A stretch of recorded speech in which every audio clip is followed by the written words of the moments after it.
রাজ্যে মাংস উৎপাদন যথেষ্ট থাকলেও ডিম ও দুধ উৎপাদনে এখনো অনেকটা পিছিয়ে, যা পশুপালন দপ্তরের কাছে একটা বড় চ্যালেঞ্জ। রাজ্যে ডিম ও দুধের চাহিদা রয়েছে প্রচুর, অথচ চাহিদার সাথে যোগানের সামঞ্জস্য রয়েছে অনেক। সেই সামঞ্জস্য দূর করতে পশুপালন দপ্তর নানা পরিকল্পনা নিয়ে কাজ করে চলেছে।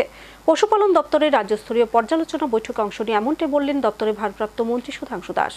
সদ্য সমাপ্ত দেশের লোকসভা নির্বাচনের আচরণবিধি শেষ হতেই প্রশাসনিক কাজকর্মে গতি আনার চেষ্টা করছেন রাজ্য মন্ত্রিসভা সদস্যরা। টানা 3 দিন এবার নিজের হাতে থাকা দপ্তর আধিকারিকদের নিয়ে পৃথক পৃথকভাবে পর্যালোচনা বৈঠকে বসলেন মন্ত্রী সুধাংশু দাস। মন্ত্রী শ্রী দাসের হাতে রয়েছে মৎস্য তপশিলি জাতীয় পশুপালন দপ্তর। গত প্রায় 3 মাস ধরে নির্বাচনের কারণে অনেকটা স্তব্ধ হয়ে পড়ে দপ্তরের কাজকর্ম। তাই আচরণবিধি শেষ হতে এবার নিজের হাতে থাকা দপ্তরের কাজে গতি আনতে তৎপর তিনি। ইতিমধ্যে মৎস্য তপশিলি জাতীয় দপ্তর আধিকারিকদের নিয়ে পর্যালোচনা বৈঠক করেন তিনি। আর এই বৈঠকের ধারাবাহিকতা যেন অব্যাহত রইল শনিবারেও। এদিন আগরতলা পশুপালন দপ্তরের প্রধান কার্যালয়ে কনফারেন্স হলে রাজ্য জেলা স্তরে আধিকারিকদের নিয়ে পর্যালোচনা বৈঠক করলেন মন্ত্রী শ্রী দাস। এদিনের এই পর্যালোচনা বৈঠকে দপ্তরের অধিকর্তা সচিব সহ অন্যান্য উচ্চস্তরের আধিকারিকরা উপস্থিত ছিলেন।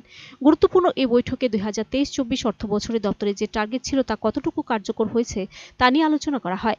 আলোচনায় উঠে আসে যে লক্ষ্যমাত্রা নেওয়া হয়েছিল তা বাস্তবায়নে বর্তমান পরিস্থিতি কি, দপ্তরের কাজকর্মের দুর্বলতাগুলিও এদিন উঠে আসে বৈঠকে।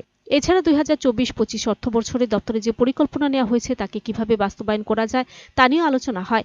এদিনের বৈঠকে অংশ নিয়ে মন্ত্রী সুধাংশু দাস বলেন, দপ্তরের মূল লক্ষ্য হলো দুধ, মাছ, মাংস উৎপাদন বৃদ্ধি করা, পাশাপাশি এর মধ্য দিয়ে কর্মসংস্থান বাড়ানো। কর্মসংস্থান তৈরি করার ক্ষেত্রে পশুপালন দপ্তর একটা গুরুত্বপূর্ণ ভূমিকা পালন করে। তিনি বলেন, রাজ্যে মাংসের উৎপাদন যথেষ্ট হলেও ডিম ও দুধের উৎপাদন চাহিদার তুলনায় যথেষ্ট নয়। তাই যোগানের সাথে চাহিদা সামঞ্জস্য রাখতে দপ্তর কাজ করে চলেছে। আজকের এই মিটিংয়ে আমাদের জেলা থেকে deputy director of ARDD department তারা এসেছেন, আমাদের রাজ্যের অ্যাডিশনাল ডাইরেক্টর এবং অন্যান্য উচ্চপদস্থ আধিকারিক সবাই আছেন। সবাই মিলে আজ আমরা আলোচনা করব, এক একটা বিষয়ের উপর আমরা ডিসকাশন করে আমরা একটা টার্গেট সবাইকে দিয়ে দেব, যাতে করে আমাদের যেটা মূল টার্গেট যে আমাদের রাজ্যের ডিম, দুধ এবং মাংসের উৎপাদন বৃদ্ধি করা, অপরদিকে কর্মসংস্থান বৃদ্ধি করা। আপনারা জানেন পশুপালন দপ্তর বিশেষ ভূমিকা পালন করে কর্মসংস্থান তৈরি করার ক্ষেত্রে।